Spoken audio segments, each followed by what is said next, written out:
Ladies and gentlemen, welcome to Slamhub Wrestling. Myself, Suprit, and this is your AEW Dynamite review for March 23rd, 2022. And I'm joined by Ridwan here, who's making a comeback. How you Yep, been, man? I've been good, man. What about you? I'm doing good, kind of under the weather. I don't know what's going on over there, but nonetheless, I'm doing fine. But where you been, man? I was on a vacation, on a personal vacation in India, of course, and there were a lot of things happening. Let's just, just try to keep it as concise as possible. But yeah, now I'm back here in Kuwait, and now also back for a review. You should have stayed longer, in my honest opinion. I wish I could, honestly speaking, because it was such a nice Eh, break.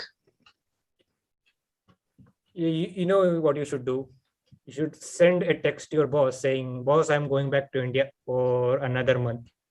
Imagine the heat. Yeah, Bully Ray would be Bully Ray would be proud of me if that was the case. Imagine the heat, indeed. And speaking about the review, it's been a while since we did something like this. Indeed, Yeah, the it last has. time we did a review, Cody Rhodes was having a 5-star match with Samuel Guevara. And now, in April, he will be mostly facing Seth freaking Rollins at WrestleMania. What is life? How times have changed, right? Like when the last time I was here, we were very sure that whatever Cody was doing without a contract was a work, and now even all sources have confirmed that he's now signed to WWE, which honestly kind of aches my heart because ever since like the start of AEW, he's been like the forefront of everything. He's been the PR, the face in terms of PR, and also openly stated like this is what I want to do for the rest of my life and all that. And now the huge you sold out chants is going to be directed at Cody, maybe for the right reasons, I don't know, but and I just hope that he's happy with what he wants to do and what he's doing. So good luck to him on that. And by the way, Tony Khan owns Ring of Honor.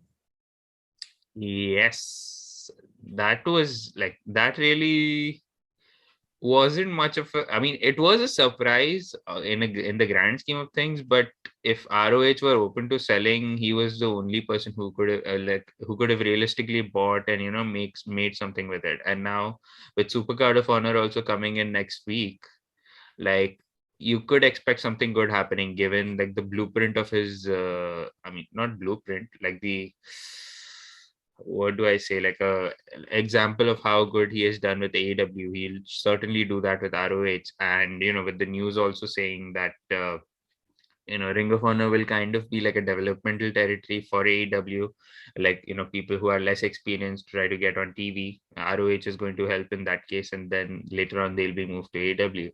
So I think it's a good move in that sense as well. And not to again like beat a dead horse, but had WWE bought Ring of Honor, it would have just been for the video library and it would have stayed till that.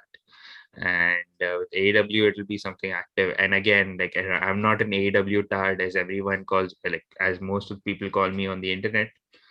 It's just how it is. Like it's someone who respects pro wrestling versus someone who doesn't. So in that case, it's good that Tony Khan bought Ring of Honor and he's trying to do something with it. And in other news, Veer Mahan is still coming. Yeah, just like me. There you go, man. There you go. But let's talk about AEW Dynamite this week, man. Here in where they're doing this show in Austin, Texas. Austin, Texas. Yep. And this show was really good, really wrestling heavy show, mind you. And crowd was super hot, man, throughout the show, which is a great sign. What do you think about this show? Oh, I thought like many people had deemed this to be a filler episode, which again, like sometimes you need that because you just can't keep having these special shows every single week and then burn out the fan. So you need to space them out a little.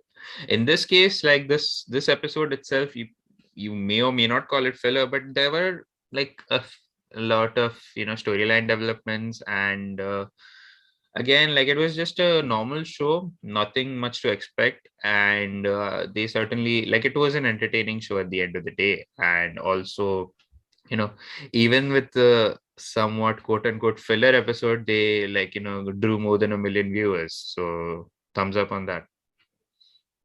But I will talk about the entirety of this show. But before that, if you are new to Slamhub Wrestling, then make sure to like, share, subscribe, do all that fun stuff. Check out other content links provided in the description below. So AEW Dynamite kicks off strong here with the return of CM Punk. After this is his first appearance after Revolution, 2 weeks off, I guess.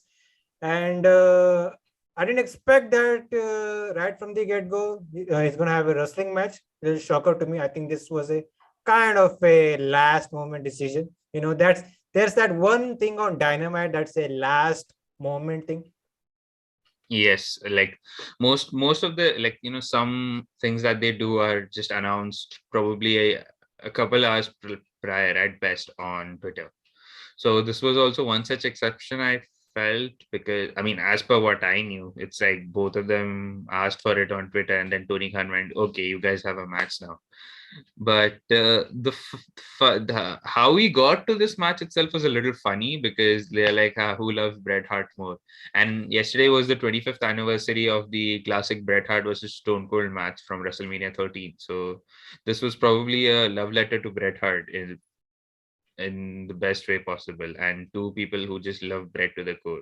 So here you go, you have a match now. There's a reason Bret Hart was right. Still is, always will Always be. will be. And yeah, this is a Bret Hart style match because it was CM Punk versus Dax the Axe Harwood. Kind of, they try to make sense with the ongoing thing with MJF, the Pinnacle storyline, etc., etc. And this match was fun to watch, man. If you are into a solid type of pro wrestling thing, and this was great from the start to the finish. So CM Punk was trying for the GTS several times, but Dax Harwood came up with bunch of counters here. And by the way, he also tried to lock in the sharpshooter, and I think he succeeded in that at one point of the match. And there was no involvement of Cash Wheeler, by the way. Keep that in note, because this was kind of a babyface versus babyface match. So as we get to the finish, Punk was finally able to lock in the Anaconda Vice, and Dax Harwood was forced to tap out. And there you go, really solid match here. And other key things is that Punk was pointing towards, maybe getting a championship. They didn't specify which championship, but at this point, he's going after the world title. Kind of makes sense.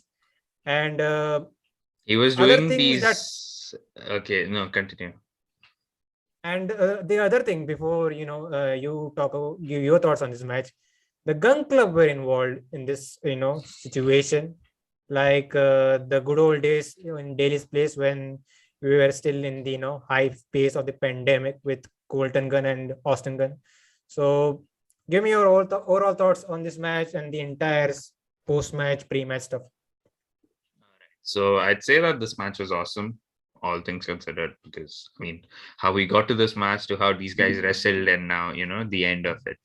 So top to bottom, like, you can't expect a bad match out of Dax Harwood. I personally feel that he's, if there was a right way to put this, he'd be the best tag team singles wrestler, if that makes sense. Like, he's the best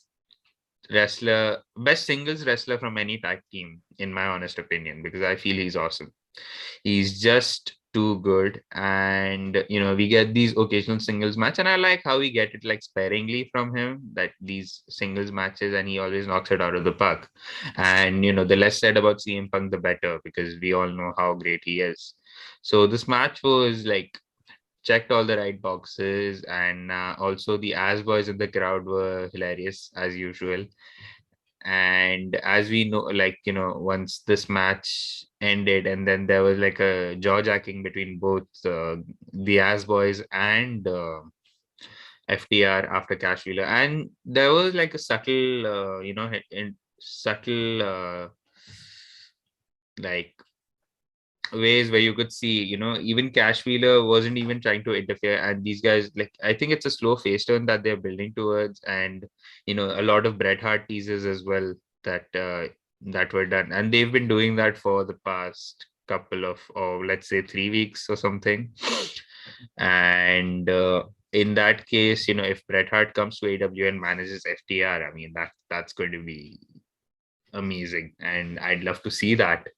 And like these subtle face moves from both Dax and Cash were also something to note. And like also, like we mentioned there, like I mentioned now just a few seconds back, that they're slowly building towards a face turn for FTR. That will be a little interesting because I don't think I've ever seen them.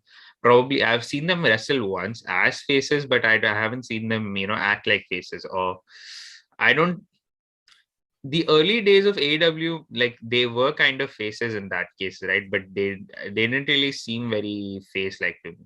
So I'll just say that. And regarding Punk, it was very clear indication that he wanted to go after the AEW World Championship, and it's going to be very much be a double or nothing, because I don't think they're not going to waste it on free TV. And he was doing that hangman thing, like the commentators were trying to make it sound like he just finished his dog collar match, but what he actually meant was hangman. And then he was doing the belt taunt, if that's You can say that. right. Yeah, you could say that. But it's going to, like, I can't wait for Punk versus Hangman when it eventually happens. Or Punk versus, I don't know, maybe not Adam Cole. I don't think so, but I hope it's Hangman by the time. And yeah, that's about it. I think everything was done right from start to finish, from in this match and beyond this match. So thumbs up from me. So you just talked about Bret Hart coming in, kind of managing FTR. Kind of makes sense. I think that's a great way to start off the babyface run for FTR. I think FTR would do a solid job as babyfaces, but I think their main forte was as being dickish heels. Yes, and they have. I mean, of course, we've seen them be at the highest of highs as heels, and like I said, the early days in AEW, they were baby faces, but didn't really seem like ones. But if this is the case, and if once Brett comes in and these guys behave like pure baby faces, it's going to be something. And they kind of teased going back to a Young Bucks FTR program with the roles reversed this time. Oh yes, that was last week, and even Matt was like, the best there is, the best there was. Again, another hint at Bret Hart, wink, wink, nudge, nudge types. And this entire, like, the promo from last week, I was looking more at Nick Jackson than whatever these guys were saying, because that outfit was outrageous. Yeah, that's a Young Bucks thing, man. That's a Nick Jackson thing, more or less. Nonetheless, man, as we move along, we hear from the Jericho Appreciation Society. So Jericho was out there plugging in his main event match here with Garcia and himself facing Dark Order members John Silver and Alex Reynolds. And they also talked about this certain picture with a young John Silver posing with Chris Jericho. And seeing Jericho's hairstyle, I can guarantee say that this was taken either in 05 or 06. It was 05 or late 04, early 05 in that time frame, because the hairstyle was a good giveaway. Because I think before, around the time he was done with WWE, first, like in his first stint. He was always on and off. Yes, and I popped for the Dynamite background, like the match graphics that they do, and there's a picture of John Silver and Chris Jericho just like standing in the old picture, and it was with the Dynamite background, like the so he plugs in this match, and they talked about being sports entertainers, beating up pro wrestlers, etc., etc. And I think Daniel Garcia was given the opportunity to have some words on the mic, and there you go, man. By the way, what do you think about this Jericho Appreciation Society thing? I think it mostly has positive reactions, but I want to know your thoughts on this. I mean, it's mostly as a fuck you to AEW fans to put it that way, because I know it's like he's just trying to be all WWE regarding like sports entertainers, and even in this promo, we are going to future endeavor you and all that stuff. If you had watched Rampage last week, like Jericho was just completely on the sports entertainment bandwagon. Like there was one instance where Leyla Hirsch was locking in the cross arm breaker, and like Excalibur was saying, "Oh, that's the," and Layla is locked in the cross arm break, and Taz is like, "No, that's the sports entertainment word of it. It's actually Juji Kitami." And then Taz and Jericho were having a crack with each other, so that was fun. But yeah, overall, I mean, I'm intrigued to see where this goes, because the entire premise of this is just to make Daniel Garcia a star, and I can totally see that. And there's just that 2.0, or should I call them 2.0 now? They are meant to be taken a little seriously than before, because they are just goobers. And even then these guys like fit so well with Jericho as these like dickish heels who just like they'll get make fun of themselves and the fans, and just have fun with it. Yeah, So Daniel by Garcia, the way, yeah. what are the new names for 2.2? Yeah, so Matt Lee, Big Magic Matt Lee is now Daddy Magic Matt Menard, and Jeff Parker is now like Cool Hand Angelo Parker. So it's very like these guys are going to be known by their real names, Matt Menard and Angelo Parker. It was again like these names are also very NXT sounding. If you notice from like recently all these shitty renames like Butch, Gunther, and all that. So it was just a jab at that, and like it's funny that they even went there. But uh, and you can also see another reason why, because and the reason like they were called 2.0 is because they were also Matt and Jeff, and now they have these new names again. It kind of sounded like if you've watched WCW in 2000, and there was Bill DeMott. He was like is Hugh Morris, and he's like, no, that's not my real name. My real name is Hugh G. Rection, and then he winks at the camera. It was like the promo that Jericho cut about renaming them. Like I know 2000 WCW was fucking wild. So the rename was like, nah, this is their real name now, Angelo Parker and Matt Menard. The promo was in that similar lieu, but again, blah. But I'm enjoying this Jericho Appreciation Society for now. Let's see how much they make use of it in the next few months. Is it Matt Lee, who is the over the top guy? Yes, Jeff Parker is like the slowly, the someone more laid back. But yeah, Matt Lee, the square head is Matt Lee, and he's like outrageous sometimes. Yeah, the his selling point is that he cuts over the top promos like a typical pro wrestling Like superstar. like the 80s shouty promos that they used to do. Yeah, And it in the first glance it feels like he's mimicking Randy Savage. Then you realize he's French Canadian. absolutely. And if you remember their debut that they had in I think August, it was when they did the homecoming show, and they had this inset promo and it was also very 80s like, where they were just doing shouty promo saying you wanted.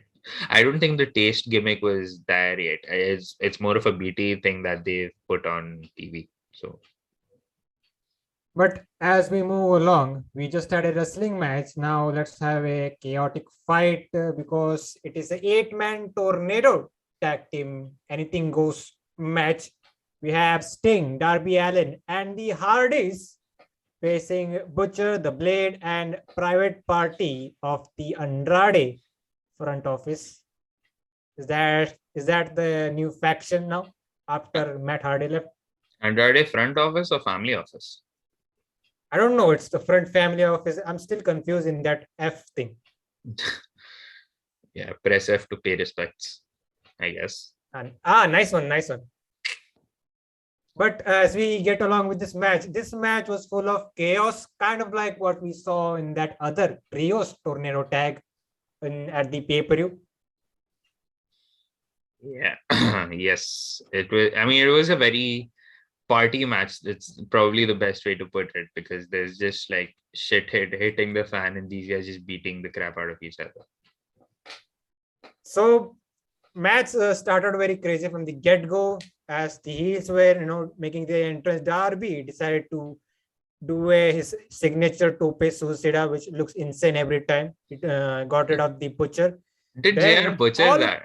I mean, excuse the pun, but did JR butcher saying the tope suicida? He's like, oh, yeah, Darby hits the torpedo, and then they just move along with the match. man, JR is just being JR. Yeah, he doesn't give a fuck. Yeah, he likes to be critical. He likes to be critical. Yeah. But Darby takes out Butcher here. And all of a sudden, camera pans to Sting. He's climbing the top rope. I was just praying, don't fall, man. Don't trip and fall. But he almost, tripped, but he was able to, get his balance and was able to get rid of some guys with a big dive. So He's 63 years that old. was. He's 63 years old, mind you. And the year is 2022, and finally is better than the Undertaker. He always was better than the Undertaker, and let AEW push that narrative to like Brett and Sean, which was factual by the way, but they'll just push the narrative even more. So get used to it. But Sting will never be better than Mean Mark Callis. Yeah, that's a topic for another time. Let's just move on to the review. So Sting takes out a bunch of guys with a dive, and then, like you just said, this turns into a full chaos as we get into a kind of a false count anywhere situation. They are fighting on the crowd. We go to commercial break. So a bunch of wrestlers are fighting in the concession stand.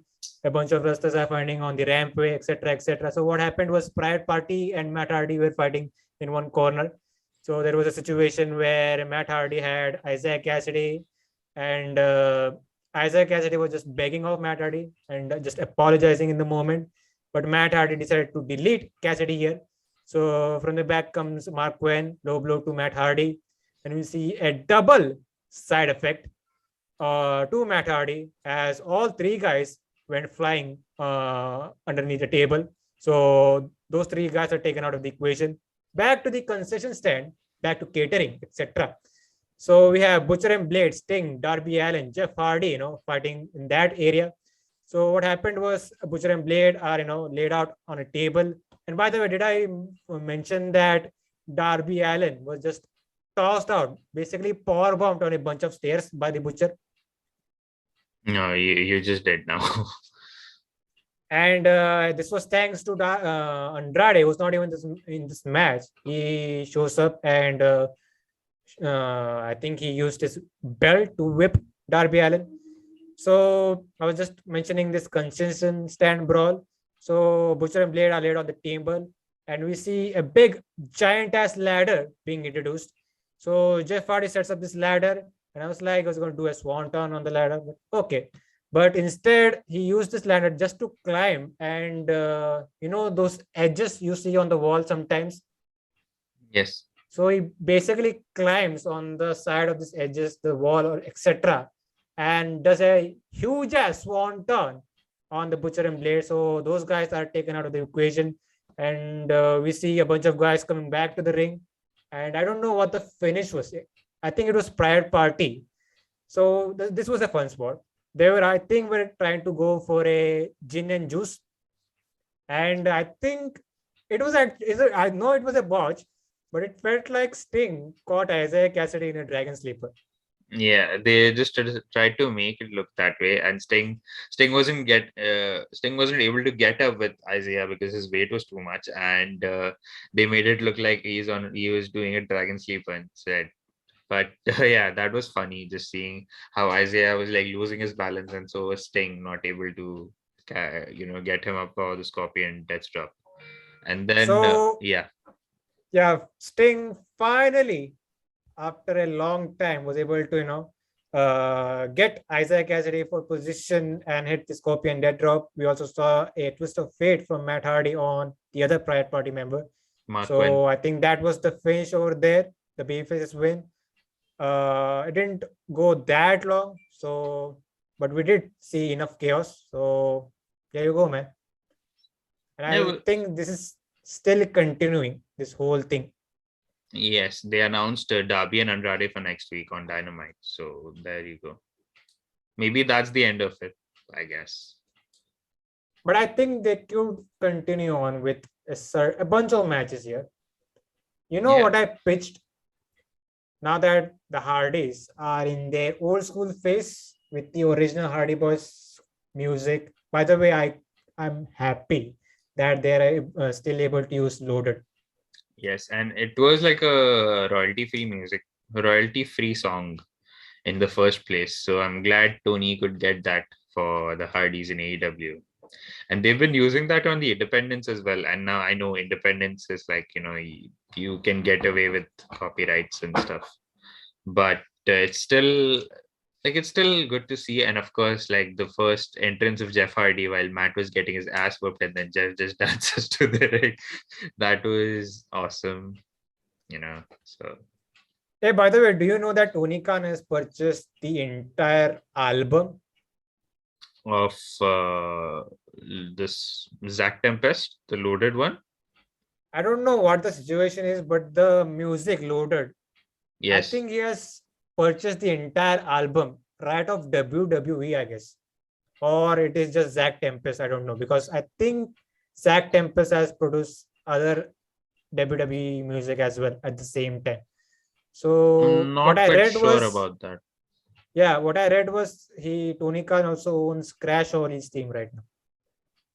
Whoa, that's something. And if they ever do like a light heavyweight / cruiserweight style tournament, then that will be a good theme to use for like the winner of that or something for the tournament by itself. But I don't think Zach Tempest did he. I mean, that's up for research now to realize whether has he made more songs for the WWE guys. But as far as I know, this theme for the Hardys was used in a WCW credit card commercial long before, or maybe around when Hardys debuted, or just before, I guess. But it made its appearance in WCW first, and then the Hardys used it as their theme, and the rest is history. And now they're in AEW using the same thing, which is awesome. Super pop when it happened the first time, and yeah. So we're just talking about this feud continuing. So next week we have Darby versus Andrade. That's fine. I think we shouldn't be doing stretching this out too much. Just get rid of all the possible matchups here. I can see a scenario where Hardys can go broken here. Just feuding off with Butcher and Blade. It's still too soon for that, in my honest opinion. Yeah, but there could be a time where the Hardy Boys face could run off. We need something fresh. Yes, but if it's a good story, then I think that's a right scenario. Yeah. Probably like now that even crowds are back, Matt Hardy said that, when he was doing the broken gimmick the first time, it was hard to catch up on because he needed the fans to act along with him. So it could be like a whole multiverse of madness thing that Matt Hardy keeps doing. So maybe, and if you remember this is before Hardy and Private Party had teamed up. There was this match after Double or Nothing in 2020 where like the Bucks and Matt Hardy faced Private Party and Joey Janela, and then Mark Quinn was injured, and then Matt Hardy, that's how they became a team. That was a time where Matt Hardy kept changing his attire, and like the whole Damascus thing was there, right? So for that particular match, he dressed up as like the 90s Matt Hardy, and then he wrestled in the 6-man tag. So maybe we could see that happen now. That's probably the closest I would predict to happening. But this face turn, Jeff has just debuted in AEW, so give it like probably 5 to 6 months when they eventually shake things up a little in the presentation. But I can see something like this: Butcher and Blade versus Hardys in a broken universe, and you could also equal both sides with Bunny Bunny will be, getting involved, and you could maybe have Rebby Hardy in the other side. Not in a match, but in the broken universe. Oh no, that's going to be something like an unfiltered Revy Hardy on AEW TV. That's going to cause a lot of controversy. Rebby Hardy on TV is way better than Rebby Hardy on Twitter. If you are offended by her that much, Like, I'm not offended, but it's just like when she's let loose, she does all sorts of crazy things. yeah, she will just destroy someone's career, just like that. For better or worse. Yeah. So just be nice to Rebby Hardy. That's it. That's all we advise you, whoever is listening to this.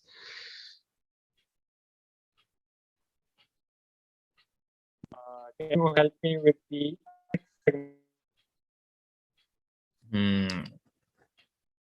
I can't hear you actually. Can you hear me now? Yeah, I can hear you now. So what was next on Dynamite? I think we had a small promo from Cash and Dax. Yes. So like they were just talking about how respect in wrestling means a lot, and then they're like Dax says that Cash says that Gun Club thinks they are owed a lot because their dad was a somebody. Then Dax was like, yeah, we'll teach you a little respect. You tried to disrespect the profession that I work in, and like the work that puts food on my family's table and all that, the whole family thing that they're doing. And then he says that we'll see you next week, and I refuse to call you the ass boys. You are just Billy's sons to me. So top guys out. So this is, there you go, man. That was very baby face-ish to me. Yeah, this is leading towards a face turn, and I'm intrigued by that. Speaking about intrigued, next week we are getting Briscoes versus FTR, man, at Super Card of Honor. Yes, and this is probably the only way we'll get that match, because the AEW executives have said no to which Briscoe? Jay Briscoe. Jay Briscoe for his past homophobic comments. So, and I feel that a lot of people just try to. I think even I've come around the Briscoes, but I feel that they deserve another chance, because they did seem genuine with their apology and their change of ways. So I hope that's the case too, and they should, if they are on AEW and doing things, getting to do things, I'd be more than happy to see them do so. But as we move along, we have John Moxley and Bryan Danielson facing the Varsity Blondes. We also had Julia Hart over there. And she was just sitting there in the corner on the ski steps doing nothing. She was just being weird in this scenario. But we had this match, and the thing with Mox and Danielson that has been going for weeks is that they come in, have a 5 to 6 minute match, that to a fast-paced match, and try to at least put some effort to make those guys look in this situation. Same thing here. And I think we had a good shine on both Garrison and Pillman Jr. But they got their asses handed to them by both Mox and Danielson here. So finish of the match saw Mox and Danielson doing I could say what you call, while Danielson was just stomping. I don't know, was it Pillman Jr.? So he was just stomping the Pillman's head off. He was Pillmanizing. I see what you did there. Yeah. But anyways, Mox, by the way, he was just hammering Garrison with a bunch of elbows. Then we see him locking in the submission.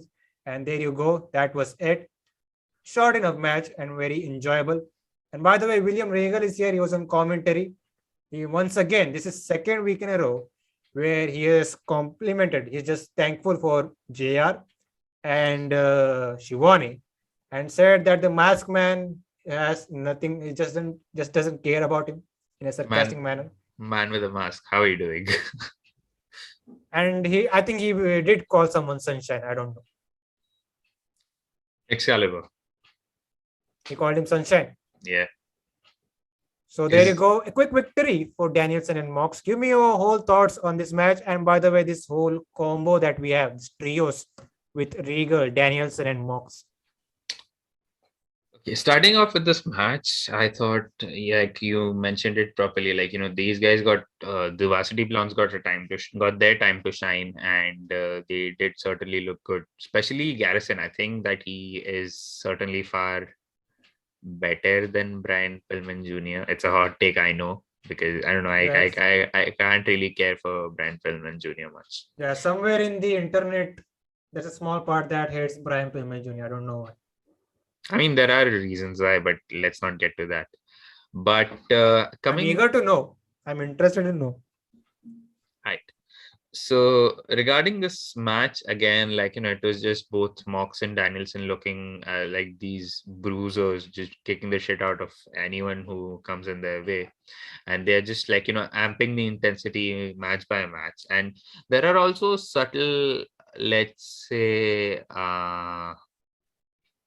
these subtle hints that there might be some, they're just tagging in because of Regal, otherwise they could care less about each other. So Regal is like that dad who is trying to keep those two fighting siblings together. There's just a tiny portion of that, because where Mox was like when he was doing his entrance and he was so hyped up, he just looked at Danielson and just like just threw Danielson away. And Danielson was just there, and then they carried on with the match. So I'm not exactly sure if like where does this exactly align? Are they heels? Are they baby faces? Are they tweeners? Because they certainly seem more babyface, but Danielson comes from the heel tunnel, and like it's like yeah, it's all over the place. But again, given the talent involved, this is like one of the reasons why I'm enjoying this so much. And the match at Revolution was my favorite match, like one of my personal favorite matches of the show. And as a team, as wrestlers, this entire combo, it's just super amazing to see, and it's like my personal thing, my favorite thing on Dynamite at this very moment. And after that, Mox cuts a promo saying like, this is the Blackpool Combat Club, and if you want to stand with us or against us, we just want to see who steps up to us. And I thought it was a very badass promo, of course, because John Moxley is amazing, and I'm excited to see where this goes. It's just that this thing confuses me, like which side of the uh alignment they're on, either they're heels or they're baby faces. That I don't know, but I'm enjoying the hell out of this. There you go, man. The Blackpool Combat Club, what is what they said? Yes. So basically, they're saying this is something like a faction going on. Last week we saw Wheeler Utah getting a special treatment from William Regal. The slap of And, honor. Yeah, we'll get to that. By the way, should we talk about Wheeler Utah right now? Yes, sure, go on. I think they had a small segment here with the best friends and Wheeler Utah talked about what happened last week. Trent Barretta is not happy with Wheeler Utah, saying that Chuck Taylor and Orange Cassidy basically brought in Wheeler Utah here in AEW, kind of gave Wheeler Utah the big break. So Yeah. Trent is mad. Basically, he said he never liked Wheeler Utah, and this what happened last week has pissed him off even more. Wheeler Utah said he also has mutual feelings and said that he doesn't want to be a best friend, but wants to be a best wrestler, something like that. Just walks off. So you could see Wheeler Utah joining in with Mox and Danielson. That would certainly be a good addition, because like he kind of feels out of place in Best Friends itself. And I think they're just going to go back to just being Chuck, Trent, and probably Orange, because Statlander is doing her own thing, and now if Utah is also going away, so that's going to be something. And if you notice, like most of these upcoming crop of the four pillars, maybe I don't think that's the right word to use for these guys. It's like these the young up and coming stars who are touted to be the future of AEW, like Daniel Garcia, Wheeler Utah, Lee Moriarty, Dante Martin, Hook, maybe like and all of them have moved on to new things as we speak. So there you go. It's something like Utah would have probably needed that refreshing change of pace that he saw there. And of course, like, he's faced Mox like twice or thrice at this point. So he must have certainly earned Mox's respect, and they would have him in the club. And of course, Danielson, like the entire premise of the story was Danielson and Mox wanting to start a faction slash fight club or whatever you want to call it. And they want to train the best young wrestlers, up and coming wrestlers, and make them badasses. I would have loved to see Daniel Garcia in that, but Wheeler Utah is also a good addition, in my opinion. Yeah, Daniel Garcia is right now a sports entertainer. Yes, but Daniel Garcia would have certainly been the best option to train. Who else could we see in this is up for debate. Lee Moriarty. He's he's with Matt Seidel right now, which is basically nowhere. Dark Elevation, maybe. But by the way, he also will be seen at the Super Card of Honor next week. And wrestling Jay Lethal, so that's going to be great. Let's see where that goes. Up next, we have MJF showing up for a promo. He shows up with the chairman himself, Sean Spears. And we had a bunch of security just shielding the ring here in case someone shows up, that being Wardlow.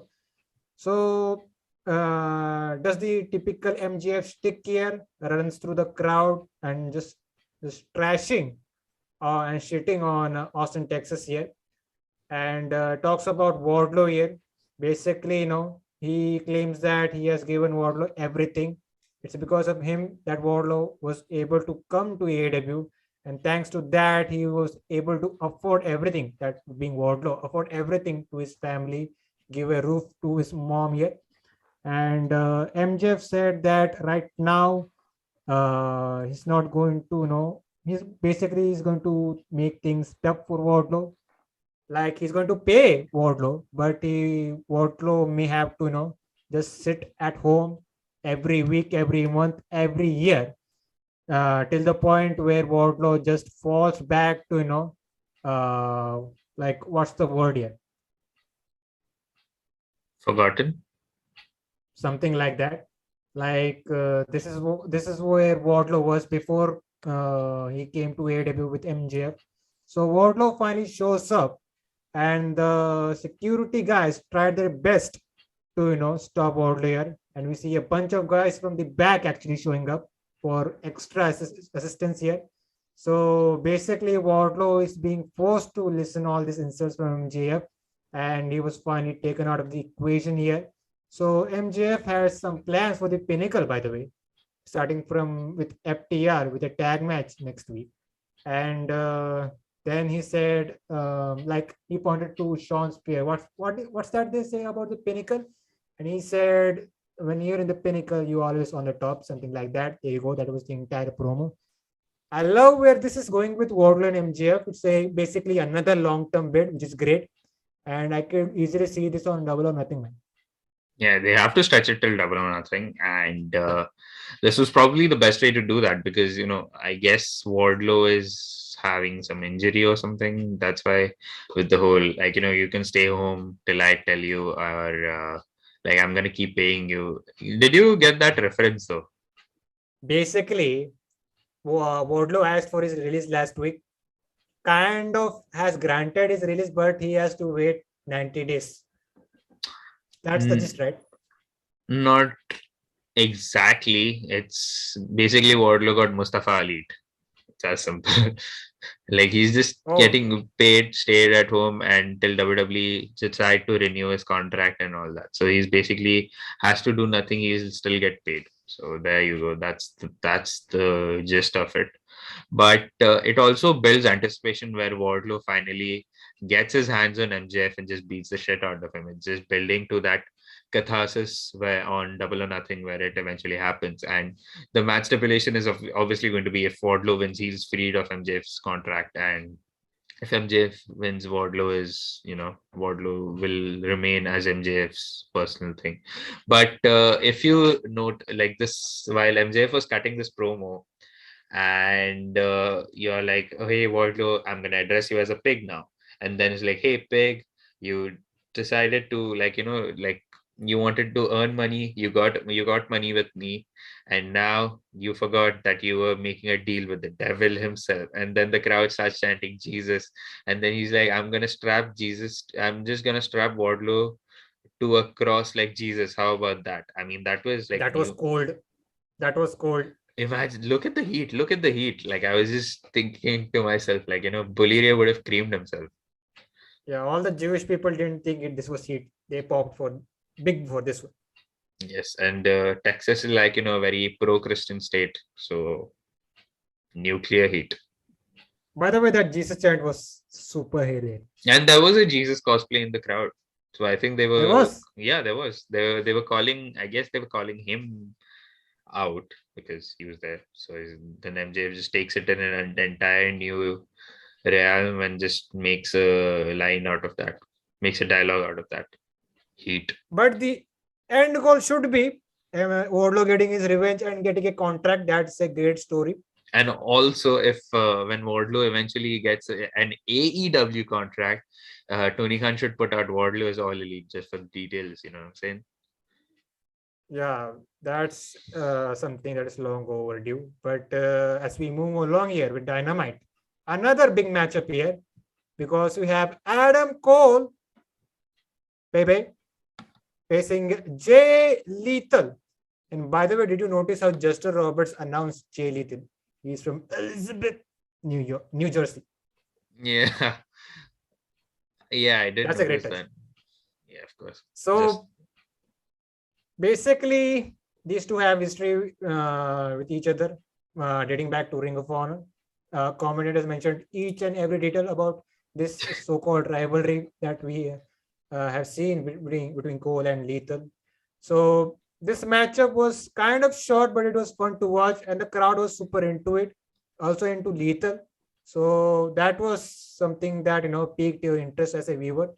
And we did see some involvement of Red Dragon here. So they came in here to cause some distraction. So thing was that Lethal failed twice to hit the lethal injection. I think I'm yet to see that move on AEW television. You can see it on Dark. But the problem is I don't watch Dark. Me neither, but this is what Tony Khan wants you to do. There you go, man. So lethal injection failed twice. So the first time, basically, Adam Cole countered it with a super kick, got a good near fall when he hit a Panama Sunrise. So Lethal had another chance to hit in the lethal injection, but this time there was some distraction going on thanks to Red Dragon, and we see Adam Cole basically low blowing him midair. So then Jay Lethal eats the boom, the last shot kick. No, not the knee strike, not a kick. And there you go. Adam Cole gets the victory here. Really good match. And basically getting a win on TV, nothing much. And Jay Lethal was on TV. That's a good highlight. And Yeah. he's building towards another rematch here with Hangman Adam Page. So give me your thoughts on the match and the post-match stuff. This match was great, of course, because these guys have like a history and, of course, an unbelievable chemistry that few can replicate.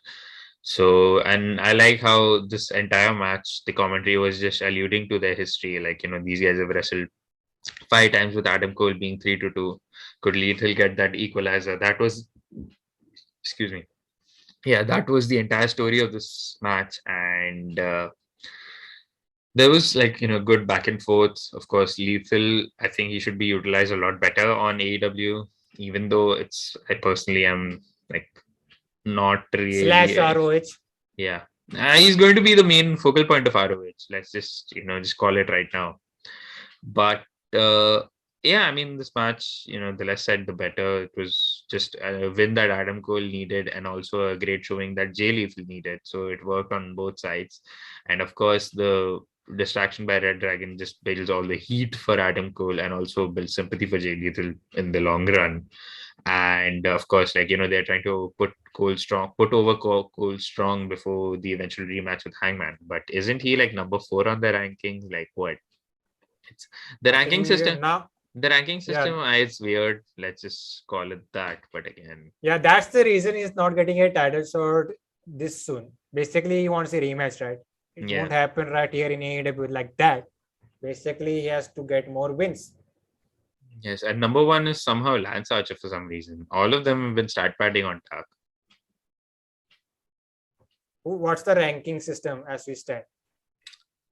If I remember correctly, like number one was Lance Archer, number two and number five, I don't recall. Three was Jay Lethal, four was Adam Cole, and fifth, don't remember who. But that was the rankings. And yeah, now with Adam Cole beating Jay Lethal, he'll be on number three, and then he gets a couple more wins.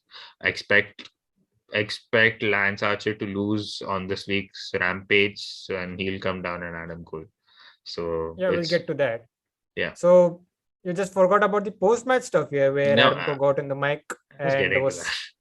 yeah, talking about Hangman Page. Basically, he said Page stole the victory from him at Revolution, and basically Cole is building up, just getting the wins and climbing the rankings to get another title shot. Talks about how he pinned Jungle Boy in their the trios match that they had last week.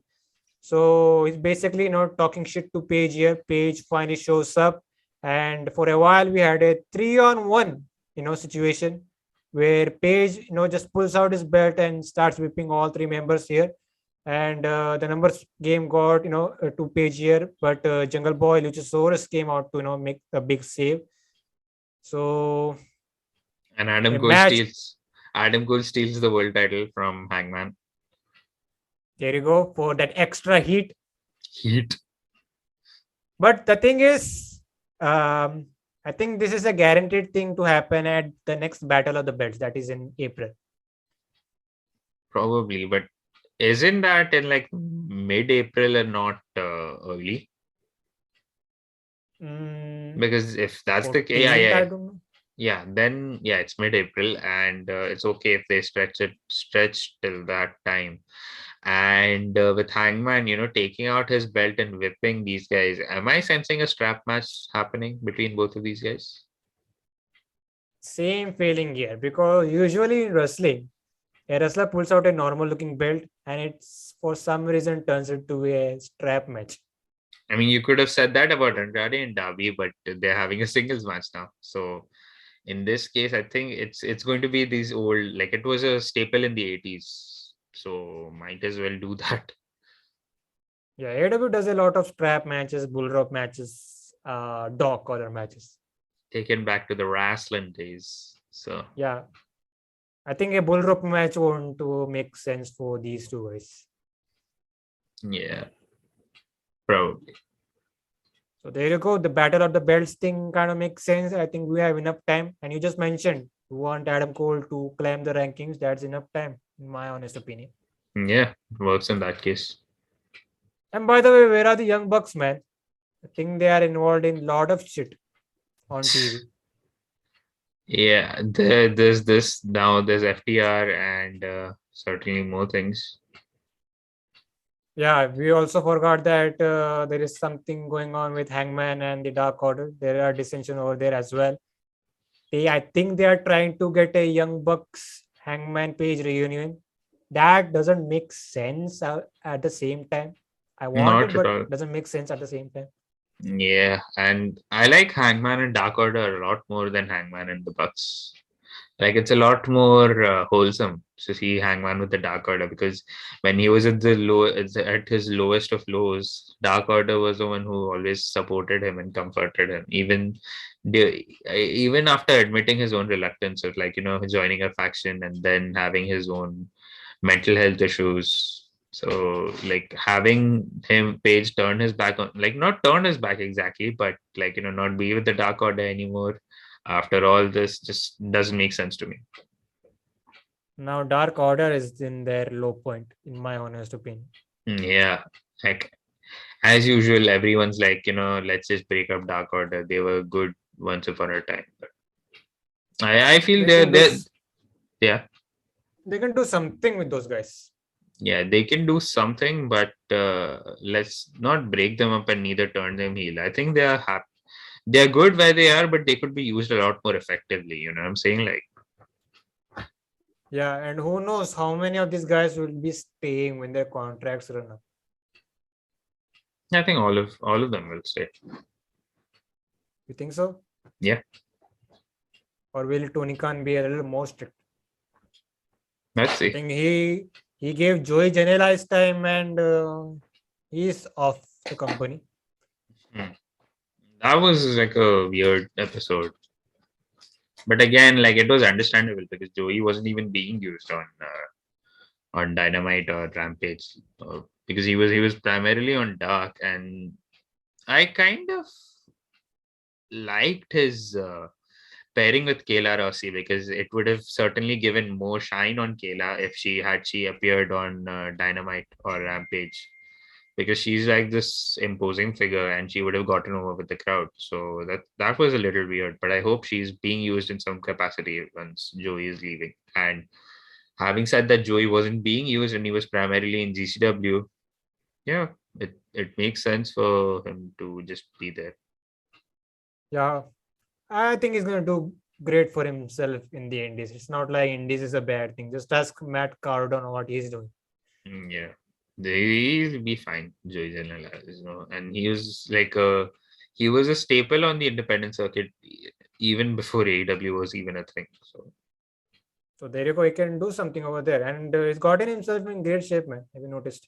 Yeah, like very good shape compared to the early days, and like the last time I think was he like the last I recall seeing Joey Janela on main programming, let's just say, not even weekly shows, was the Double or Nothing ladder match for where Brian Cage had debuted.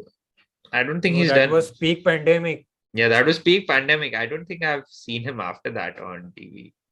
As You in, might have missed him on a certain dynamite, and that's it. that's about it. Yeah. But nothing much. Wishing best for Joey Janela. He will kill it on the Indies. But as we get back to Dynamite, and this felt random here. They are building towards Justin Rhodes and Lance Archer at Rampage. I think it's this week. Yes. Who loves Texas more? That's But this is different, man, because we heard Dan Lambert speaking on behalf of large Lance Archer here, said that they are ready to get rid of the Rhodes name finally from AEW, and we see Dustin Rhodes saying don't just get rid of that Rhodes name from your dirty mouth, something like that. And they talked about the history between Archer and Dustin Rhodes. They actually faced in the peak pandemic era of AEW, where Archer beat Rhodes. So, I don't know. I don't know the results here, but me neither. just screw the results. I don't know why this match is happening. Any particular reason Who why loves it will Texas just more? elevate? I think both guys are huge Texans to their blood. Yes, and last week on Elevation, like I was just bored, so I just checked out. And Lance Archer cuts a promo, fucking, he's like, yeah, I love Texas, but I hate the city that I'm in. San Antonio fucking sucks. Boo. And then he hits a fan, it takes a fan from the crowd, most certainly a plant, and then hits him with a blackout. That's all she wrote. He's done. There you go, man. That's Lance Archer for you. Yeah, he is the big show of AEW. You never know when is he turning heel, when is he turning face. Yeah, it's always an on and off situation, not just being heel or baby face with Archer. Yeah, he's just doing his job. It's just that. Hey, can we get back David Hart Smith and pair him up back with Archer? Let's have some killer elite squad action. Works. Yeah, he's most certainly treading water at this point. So might as well have him do something, bolster up the tag ranks with more talent, and there you go. Even ROH works if that's the case. There you go. There's another good say outlet for him. Most of these guys. Yeah, a lot of people who are being used more on Dark and Elevation are very much made for ROH. Let's see where that goes. And yet another excitement, man. I'm excited for that Supercard of Honor show. How it pans out. Yeah, same here. Like, I'd watch ROH after so long just for the intrigue, like, seeing some AEW stars on there and where this entire thing goes. And let's just hope for the best with whatever ROH ends up doing after Tony Khan's ownership, under Tony Khan's ownership. Yeah, thanks to Tony Khan's ownership, nobody will able to control their narrative on ROH TV. Yeah, right. You're right. Fuck, that's a whole another shit show happening in an entirely different universe. Yeah, but I'm happy that Karen Cross is signed with New Japan. Is he? I think I saw this in your group No, somewhere. I don't think. I feel like it's more of a one-off appearance that he'll do for New Japan USA, and they've been doing like a lot of people have been doing that, like, and just there. Even Swerve had some New Japan USA appearances, and that's it. Yeah, that's the forbidden door thing. Everybody can work anywhere. Yes, but control the narrative, control your narrative. Sorry, they've been open about hating AEW, so I don't see with the whole AEW New Japan crossover. I don't see them being associated, and that's a whole another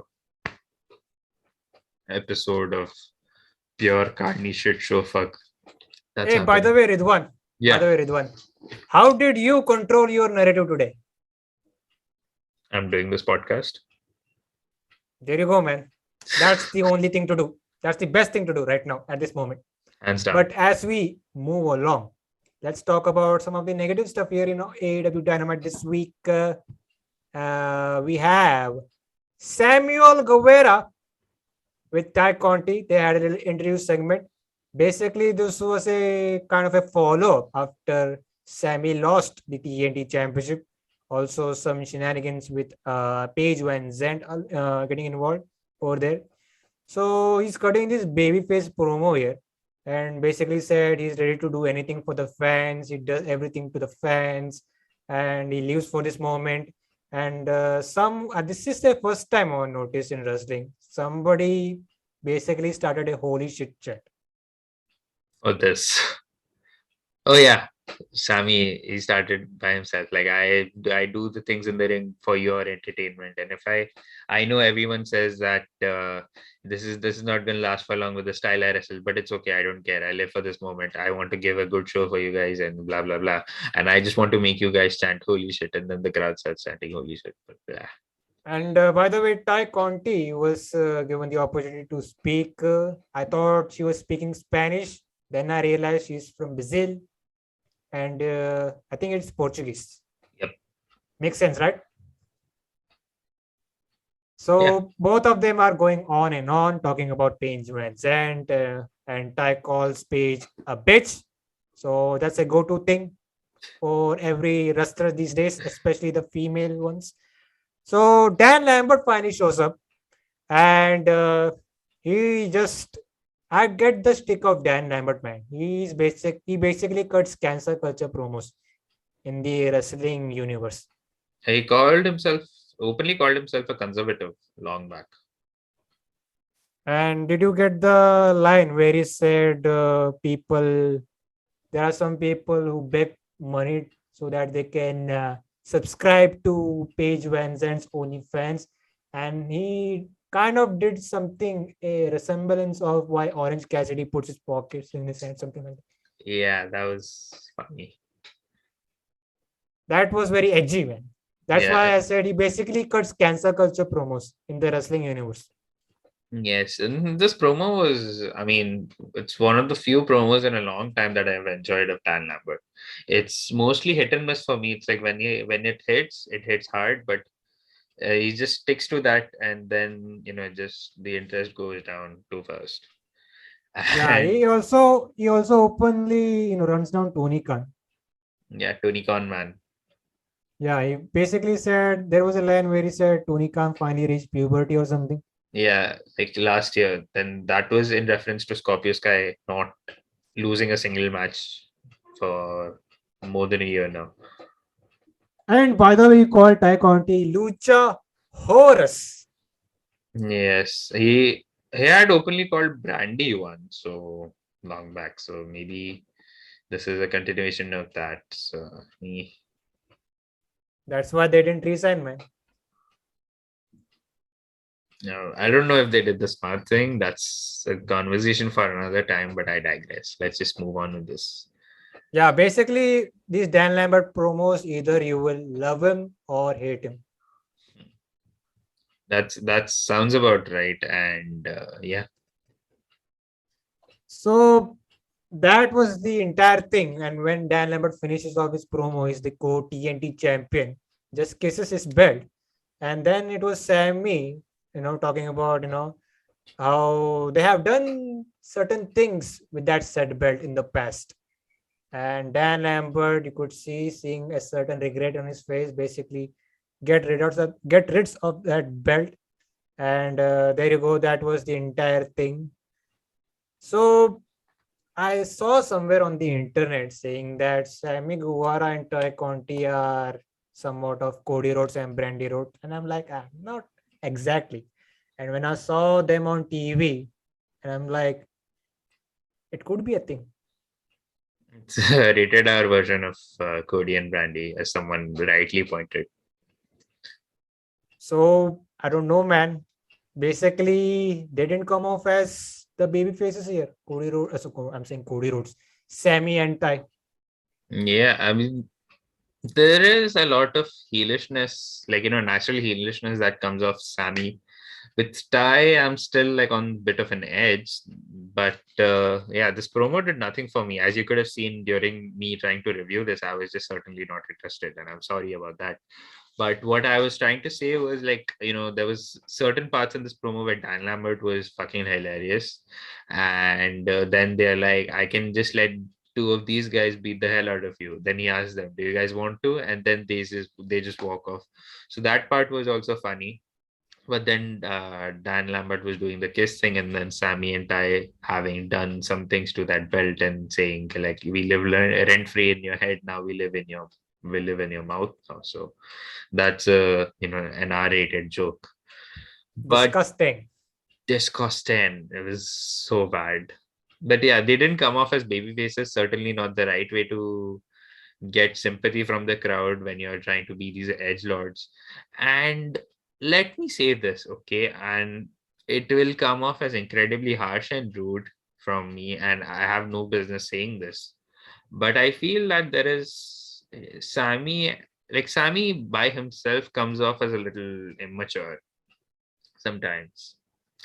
Be it his promos or his even like on the vlog, he has fun. He has a lot of fun, and I enjoy seeing the vlog myself. I'm personally like a fan of seeing wrestlers backstage interacting and having fun until it turns into BT. Yeah, the whole skits kind of take me out of it, the planned skits that they do. But again, like, I don't know, this certainly puts a lot of damage on any goodwill that he must have created or they must have created. And if that's the case, then it's only a matter of time before they go back to being heels, because I know for a fact that Tony Khan isn't tone deaf enough to just keep them baby faces. If with Cody, maybe it was Cody doing Cody things, and we know that, but again, let's see. I think there is a small plan in their minds that they could go into a direction of maybe if the fans don't react to Ty and Sammy in a babyface manner, they can go into the heel route. Yes, and if that's the case, then it's only a matter of time, because after this promo, they didn't come off as good baby faces to root for, and they did seem like total edge lords. And if you've seen Ty Conti's tweet after this promo, you would know why. And yeah, both are more edge and Lita compared to Cody and Brandy. Yep, for Makes the sense, wrong right? reason. Yeah, for all the wrong reasons. But nice resemblance though. Kind of, yeah. But as we fast forward to the rest of the show, another hype package for Ricky Starks and Swerve Strickland. They'll be having a match for the FTW Championship for this week's Rampage. Should be good. In Austin, And, Texas. in Austin, Texas, no less. where Ricky Starks will be cheered as hell. And also, he won the FTW championship here from Bryan I remember Cage. that the Bryan Cage thing. That's our infamous AEW Dynamite thing that we have done while we reviewed this show. Yeah. But we have Red Velvet versus Leyla Hirsch. I think this is their third match in a row that they have done. I think we just had a match at Rampage last week. Yes. So It's a rubber this was match. short. Yeah, this was a short little match here. It was not that bad. So we see at the end, Leyla Hirsch tried to do a thing where she got the, what do you call, the turnbuckle rod. Yeah. They just call it the turnbuckle, but yeah, the turnbuckle hook or the turnbuckle rod. So this time she got two of those. One she's just stuck in her pants, and one she had in her hand. So referee saw this, got rid of one of those rods. So while this distraction was going on, she got the second rod and used it in the match and get the cheap win here. So basically, she's 3-0 against Red Velvet. So there was a post-match beatdown. She's 2-1 because Red Velvet So won on you, Rampage. oh, she won on Rampage. Yeah, Red Velvet won on Rampage using Chris Statlander's help. And because of that, Chris Statlander was banned from this match. Banned from ringside, rather. My bad. So we had a post-match beatdown on Leyla Hirsch, Red Velvet here, and Chris Statlander finally shows up and made the babyface savior. So basically, Chris Statlander is no longer an alien. She's basically a action movie star. Yeah, she's dark now. Like a Chris Stat, dark Chris Statlander. I was trying to come up with a pun, but I couldn't. So sorry about that. Very bad effort from your end. I know. But I kind of miss Statlander being an alien. Yeah, and this certainly means she'll be away from best friends as well. So that's also a bummer.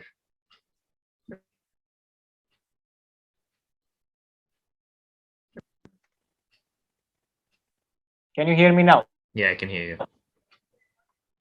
Basically, like I said, they want her presentation to be kind of a serious threat in the division.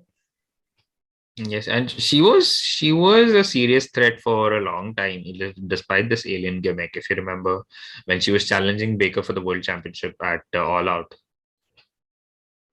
Yeah, and it was not that bad. Like, it is a cool gimmick. Crowd can really get into it, especially the younger audience. So it was not that bad. Yeah, and I don't think they had to change it.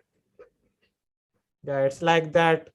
It wasn't needed, but they had to go with it. That type of situation. Yeah, It's let's see like where this goes.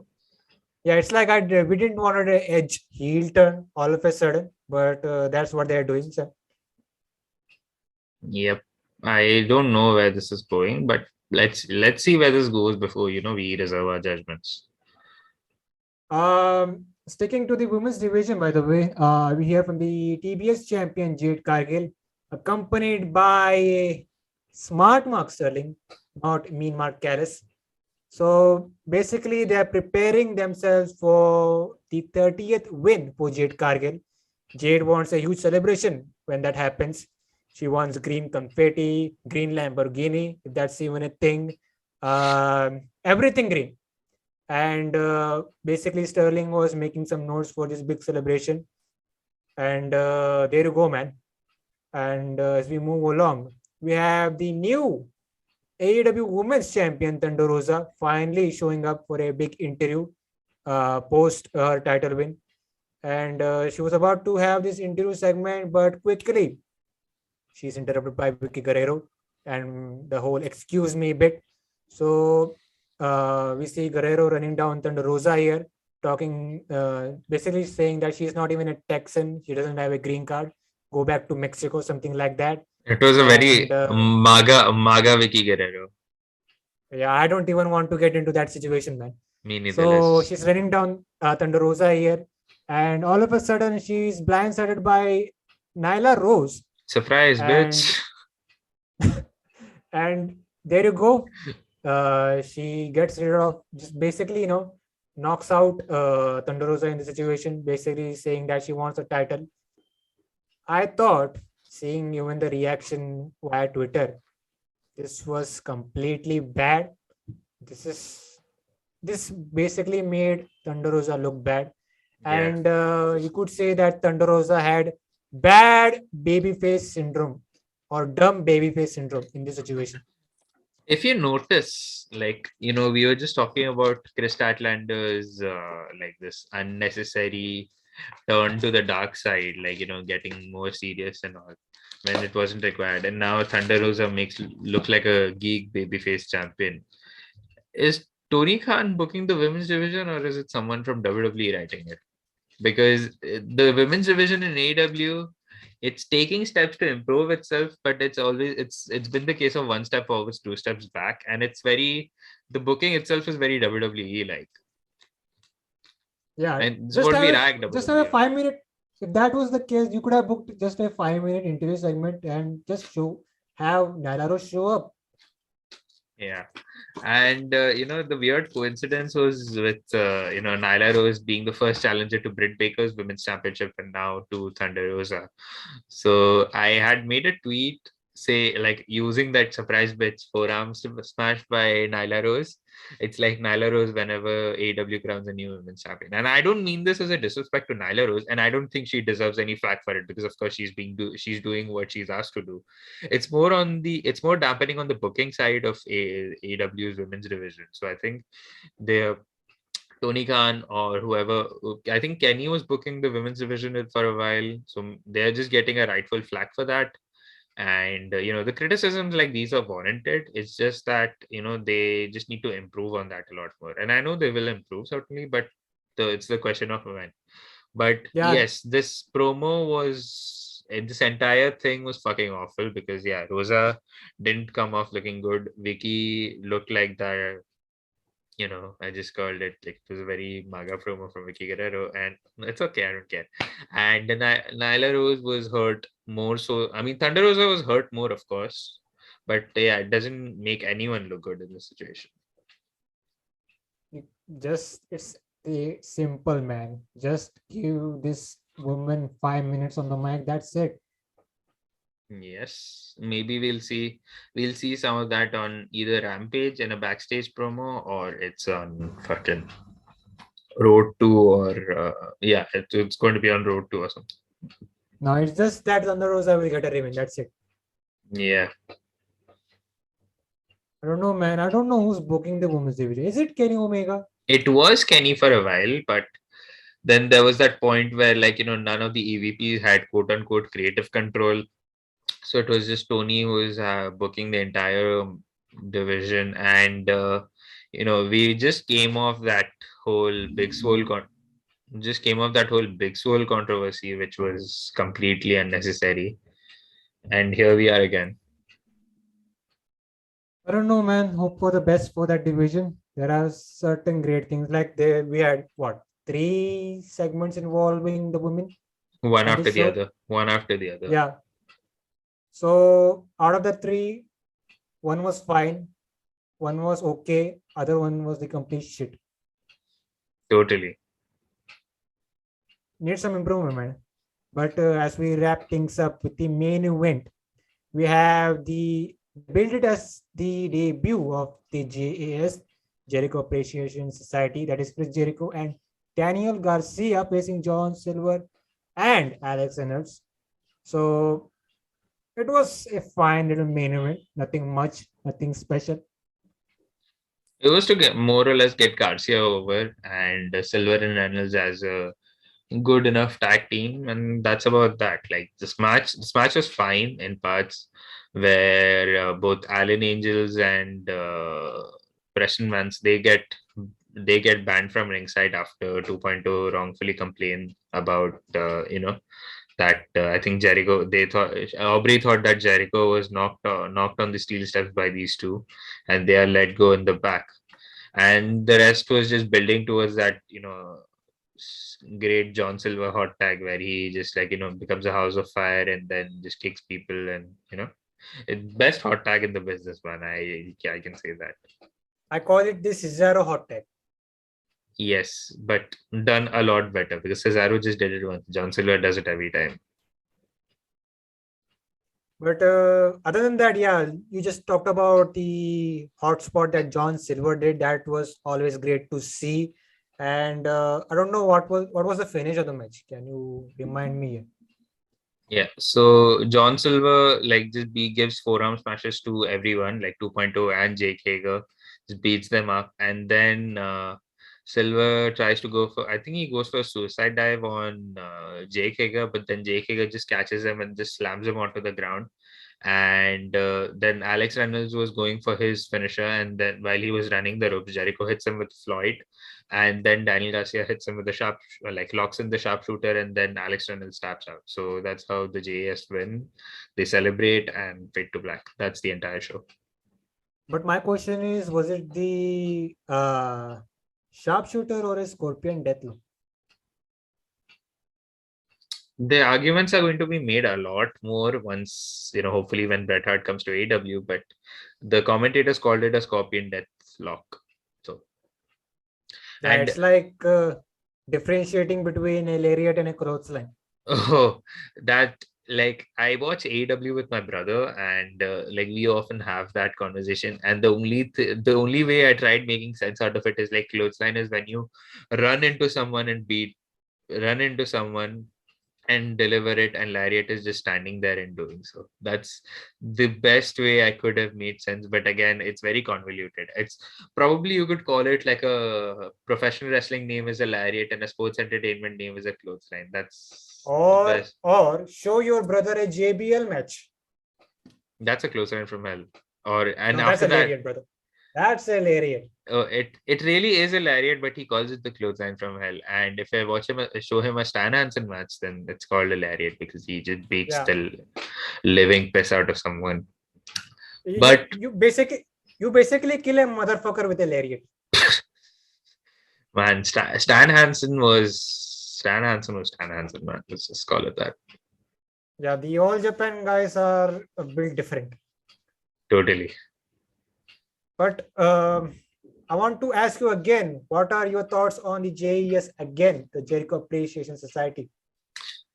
Like I had mentioned earlier, like it's certainly like a big fuck you to AEW fans because it's more of like, it's the WWE Chris Jericho times 10, 20, as high you want to call it. And he's just like, using the WWE terms, like, sports attendant, we're going to future endeavor you, Silver and Reynolds. And then giving both 2.0 very WWE sounding names like Matt Menard and Angelo Parker. So I think it will take time to get used to those names. yes, I mean, even when they were in WWE, like as Ever Rise, which was an awful name to begin with, and their names was Matt Martell and Chase Parker, it was still better than this, and not by much though. But let's see where this goes. I think there will be a time where we see the return of Proud and Powerful in Kingston coming back. Where do you see this going to? Like, is it going to be a Blood and Guts, or looking at the talent involved, it's going to be Stadium Stampede again? I don't know. Just pay it off via a multi-match match. I think that won't hurt. Blood and Guts is too much in my mind. Blood and Guts is like it's very serious, and 2.0 aren't that serious. But having like a Stadium Stampede makes sense. But again, I'm not ready to see that 3 years in a row. And if so, if either of these happens, who's going to join Kingston and PNP? Not Mox and Danielson. Can Kingston be part of Stadium Stampede? Again, yeah, it's too hokey for Eddie Kingston to be there. Just paid off via trios match. What's the say? It won't hurt much. Yeah, so it's Jericho 2.0 versus Kingston and PNP. Yeah, and AEW's main forte is that they are trying to establish trios here. Yeah. So, I think it would work. But a part of me is somewhat, feeling weird that Mox and Kingston are not together. Yeah, the Mox is a traitor, man. Yeah. Did you see that tweet which Eddie Kingston reposted on his Instagram? It's like Eddie Kingston welcoming John Moxley home. Hello, traitor. And then Eddie Kingston posts it on his Instagram. Same tweet. Yeah, Eddie Kingston posts Hello, cheater. Sorry. the most random shit on Instagram. Oh man, it's a shitpost heaven. He's like John Cena but more serious on Instagram. Or maybe R-Truth. I haven't seen R-Truth's Instagram. You will find some of the most random shit on his post. Basically promoting his music. Yeah, good on him for that. So that was Dynamite, man. Yes. And before we leave, anything else you want to add? I think I'm good for now. And we have Rampage, by the way. Some good matches. Like we talked about Archer Rhodes, Swerve and Starks. I think Event 10, Nyla Rose is in action. Nyla Rose is in action. Hook is getting a certificate from QT. And 5 and 10 are facing Red Dragon. There you go, man. I think Hook is being planted into a trap. Of course. Or is he? He's too smart for his own. Like, he's too smart for this. So let's see. But before we leave, man, where can these guys find you? You can find me on Twitter and Instagram at Rid_Aman. And if you're watching this in video form, you're gonna find somewhere in the bottom corner. I still haven't figured out, and it's been almost a year. And you can find Slamhub Wrestling on Twitter at SlamHubW, Instagram at SlamHub Wrestling. You can catch this review on Anchor and Spotify and also the Ghana app. And this was the AEW Dynamite review, and see you guys next time. Adios.